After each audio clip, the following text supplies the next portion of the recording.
महाभारत उद्योग पर्व अध्याय 35। विदुर के द्वारा केसनी के लिए सुधन्वा के साथ विरोचन के विवाद का वर्णन करते हुए धृतराष्ट्र को धर्मोपदेश।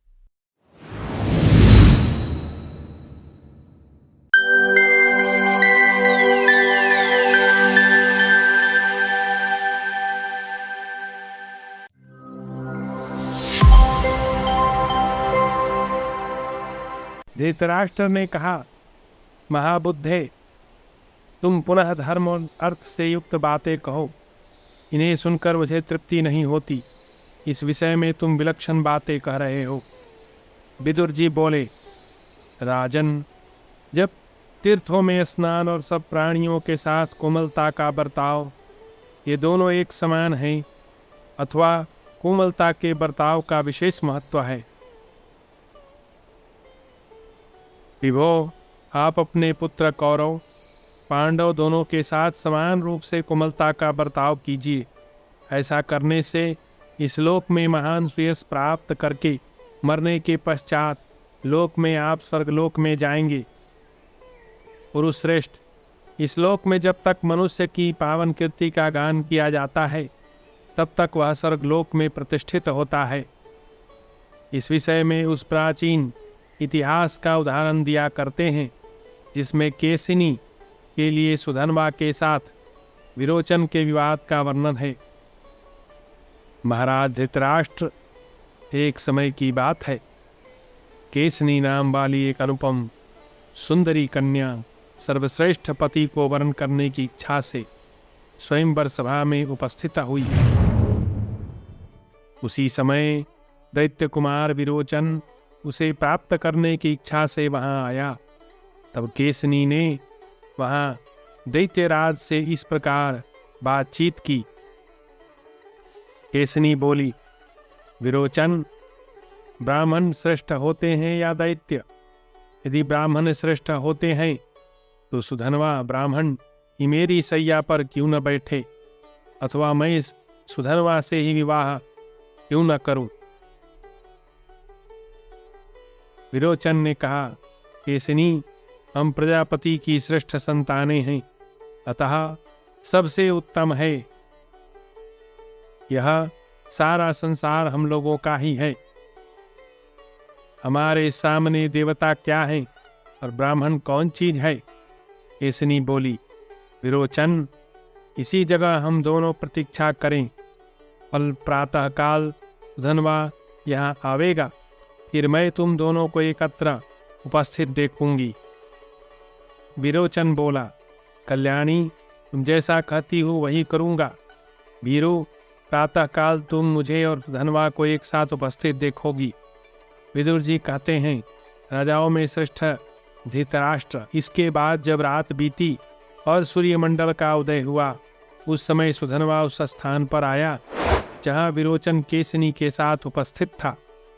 भरत श्रेष्ठ सुधन्वा प्रहलाद कुमार विरोचन और केसनी के पास आया। ब्राह्मण को आया देख केसनी उठ खड़ी हुई और उसने उसे आसन पाद्य अर्घ्य निवेदन किया। सुधन्वा बोला, प्रहलाद नंदन, मैं तुम्हारे इस स्वर्णमय सुंदर सिंहासन को केवल छू लेता हूँ, तुम्हारे साथ इस पर बैठ नहीं सकता, क्योंकि ऐसा होने से हम दोनों एक समान हो जाएंगे। विरोचन ने कहा, सुधवन, तुम्हारे लिए तो पीढ़ा चटाई या कुश का आसन उचित है। तुम मेरे साथ बराबर के आसन पर बैठने योग्य हो ही नहीं। सुधन्वा ने कहा, विरोचन, पिता और पुत्र एक साथ एक आसन पर बैठ सकते हैं। दो ब्राह्मण, दो क्षत्रिय, दो वृद्धा, दो वैश्य, दो शूद्र भी एक साथ बैठ सकते हैं, किंतु दूसरे कोई दो व्यक्ति परस्पर एक साथ नहीं बैठ सकते। तुम्हारे पिता प्रहलाद नीचे बैठकर ही उच्चासन पर आसीन हुए मुझ सुधन्वा की सेवा किया करते हैं। तुम अभी बालक हो, घर में सुख से पले हो, अतः तुम्हें इन बातों का कुछ भी ज्ञान नहीं है। विरोचन बोला, सुधन्वन, हम असुरों के पास जो कुछ भी सोना, गौ, घोड़ा आदि धन है, उसकी मैं बाजी लगाता हूँ। हम तुम दोनों चलकर जो इस विषय के जानकार हो, उनसे पूछें कि हम दोनों में श्रेष्ठ कौन है। सुधनवा बोला, विरोचन, स्वर्ण गाय और घोड़ा तुम्हारे ही पास रहें। हम दोनों प्राणों की बाजी लगाकर जो जानकार हो उससे पूछें। विरोचन ने कहा, अच्छा, प्राणों की बाजी लगाने के पश्चात हम दोनों कहाँ चलेंगे? मैं तो न देवताओं के पास जा सकता हूँ और न कभी मनुष्य से ही निर्णय करवा सकता हूँ। सुधनवा बोला, प्राणों की बाजी लग जाने पर हम दोनों तुम्हारे पिता के पास चलेंगे। मुझे विश्वास है कि प्रहलाद अपने बेटे के जीवन के लिए कभी झूठ नहीं बोल सकते। विदुर जी कहते हैं, राजन इस तरह बाजी लगाकर परस्पर क्रुद्ध हो विरोचन और सुधनवा दोनों उस समय वहां गए जहां प्रहलाद जी थे। प्रहलाद ने मन ही मन कहा, जो कभी भी एक साथ नहीं चले थे, यही दोनों, ये सुधनवा और विरोचन, आज सांप की तरह क्रुद्ध होकर एक ही राह से आते दिखाई देते हैं। फिर प्रकट रूप में विरोचन से कहा, विरोचन, मैं तुमसे पूछता हूँ, क्या सुधनवा के साथ तुम्हारी मित्रता हो गई है? फिर कैसे एक साथ आ रहे हो? पहले तो तुम दोनों कभी एक साथ नहीं चलते थे।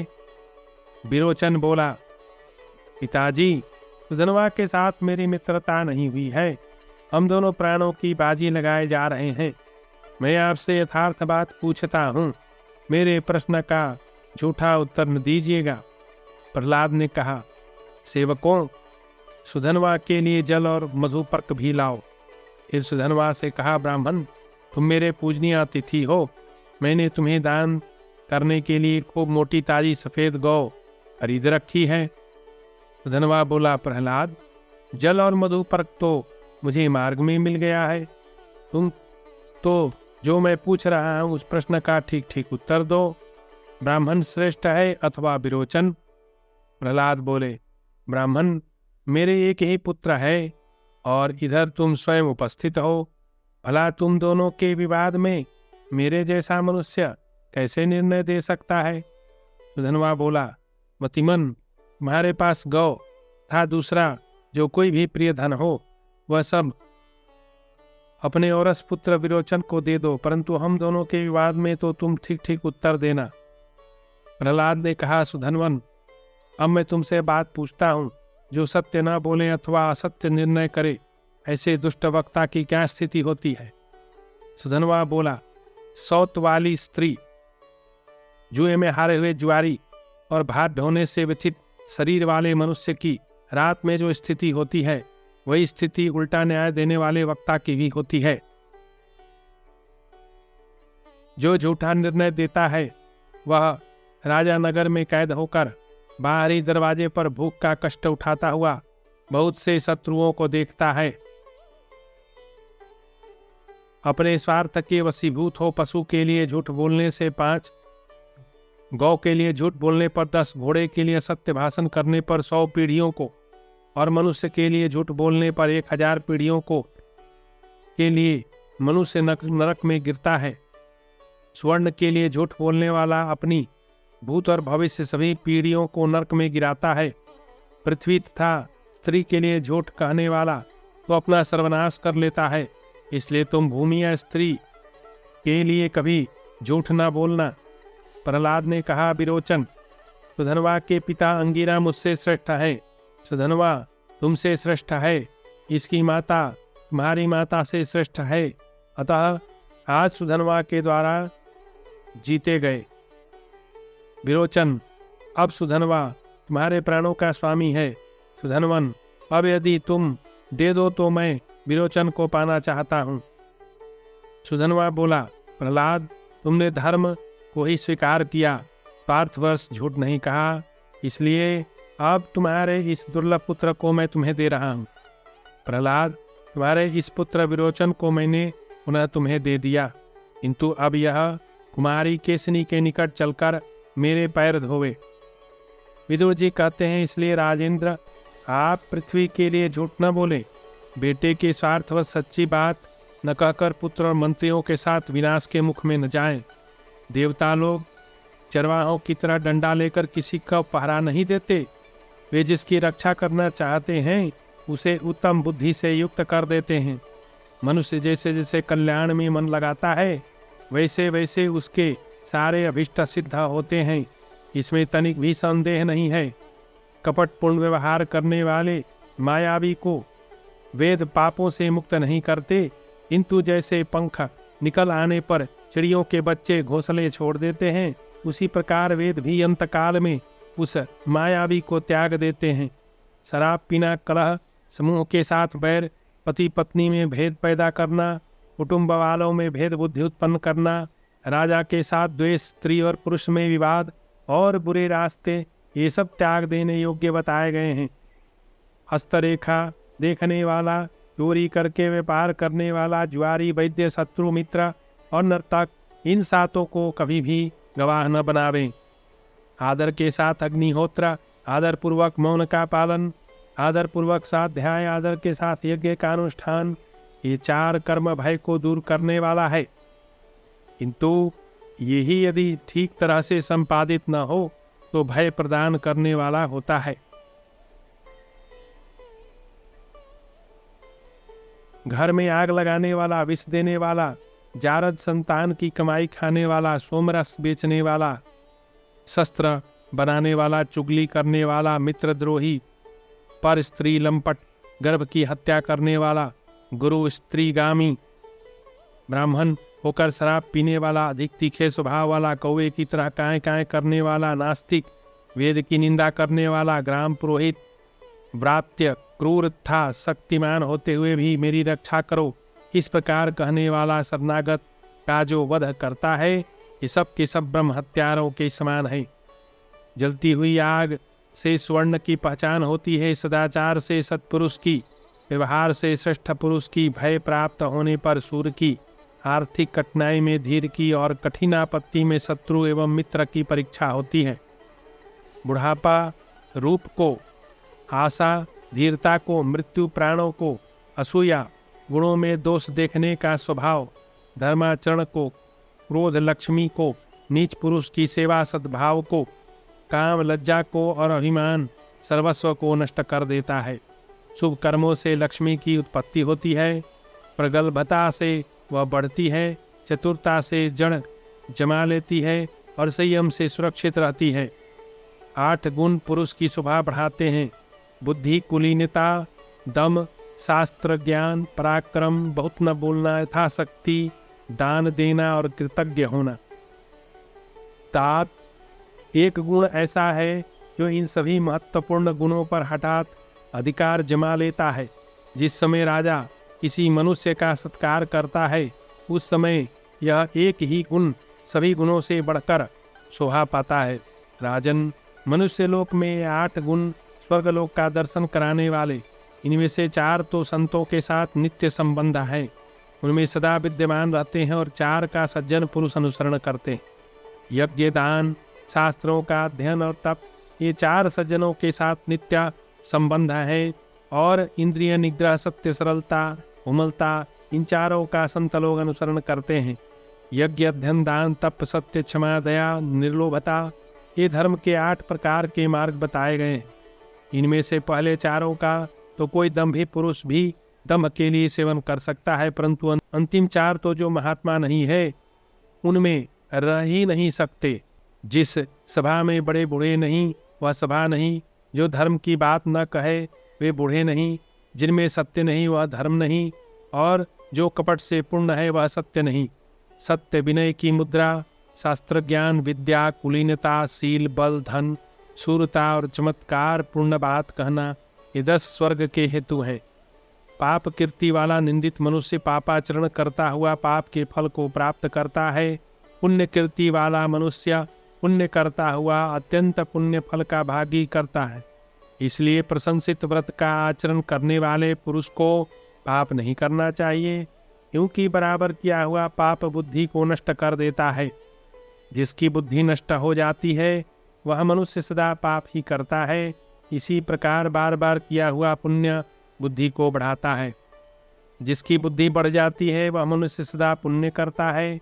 इस प्रकार पुण्य कर्मा मनुष्य पुण्य करता हुआ पुण्य लोक को जाता है। इसलिए मनुष्य को चाहिए वह सदा एकाग्रचित्त होकर पुण्य का सेवन करे। गुणों में दोष देखने वाला, मर्म पर आघात करने वाला, निर्दयी, शत्रुता करने वाला और सठ मनुष्य पाप का आचरण करता हुआ शीघ्र ही महान कष्ट को प्राप्त होता है। दोष दृष्टि से रहित शुद्ध बुद्धि वाला पुरुष सदा शुभ कर्मों का अनुष्ठान करता हुआ महान सुख को प्राप्त होता है और सर्वत्र उसका सम्मान होता है। जो बुद्धिमान पुरुषों से सद्बुद्धि प्राप्त करता है वही पंडित है, क्योंकि बुद्धिमान पुरुष ही धर्म अर्थ को प्राप्त कर अनायास ही अपनी उन्नति करने में समर्थ होता है। दिन भर में वह कार्य कर ले जिससे रात में सुख से रह सके, और 8 महीने में वह कार्य कर ले जिससे वर्षा के 4 महीने सुख से व्यतीत करे। पहली अवस्था में वह काम करे जिससे वृद्धावस्था में सुखपूर्वक रह सके, और जीवन भर वह कार्य करे जिससे मरने के बाद भी परलोक में सुख से रहे। सज्जन पुरुष पच जाने पर अन्न की, निष्कलंक यौवन बीत जाने पर स्त्री की, संग्राम जीत लेने पर सूर की और संसार सागर को पार कर लेने पर तपस्वी की प्रशंसा करते हैं। अधर्म से प्राप्त हुए धन के द्वारा जो दोष छिपाया जाता है वह तो छिपता नहीं, परंतु दोष छिपाने के कारण उससे भिन्न और नया दोष प्रकट हो जाता है। अपने मन और इंद्रियों को वश में करने वाले शिष्यों के शासक गुरु हैं, दुष्टों के शासक राजा हैं और छिपे छिपे पाप करने वाले के शासक सूर्यपुत्र यमराज हैं। ऋषि, नदी वंश एवं महात्माओं तथा स्त्रियों के दुष्चरित्र का उत्पत्ति स्थान नहीं जाना जा सकता। राजन, ब्राह्मणों की सेवा पूजा में संलग्न रहने वाला, दाता कुटुंबी जनों के प्रति कोमलता का बर्ताव करने वाला, शीलवान राजा चिरकाल तक पृथ्वी का पालन करता है। सूर, विद्वान और शिवा धर्म को जानने वाले, ये 3 प्रकार के मनुष्य पृथ्वी रूप लता से स्वर्ण रूपी पुष्प का संचय करते हैं। भारत, बुद्धि से विचार कर किए हुए कर्म श्रेष्ठ होते हैं। बाहुबल से किए जाने वाले कर्म मध्यम श्रेणी के हैं। जंघा से किए जाने वाले कार्य अधम हैं और भार ढोने का काम महान अधम है। राजन, अब आप दुर्योधन, शकुनी, मूर्ख दुशासन तथा कर्ण पर राज्य का भार रखकर उन्नति कैसे चाहते हो? भरतश्रेष्ठ, पांडव तो सभी उत्तम गुणों से संपन्न हैं और आप में पिता का सा भाव रखकर बर्ताव करते हैं। आप भी उन पर पुत्र भाव रखकर उचित बर्ताव कीजिए। इस प्रकार श्री महाभारत उद्योग पर्व के अंतर्गत प्रजागर पर्व में विदुर नीति वाक्य विषयक 35वां अध्याय पूरा हुआ।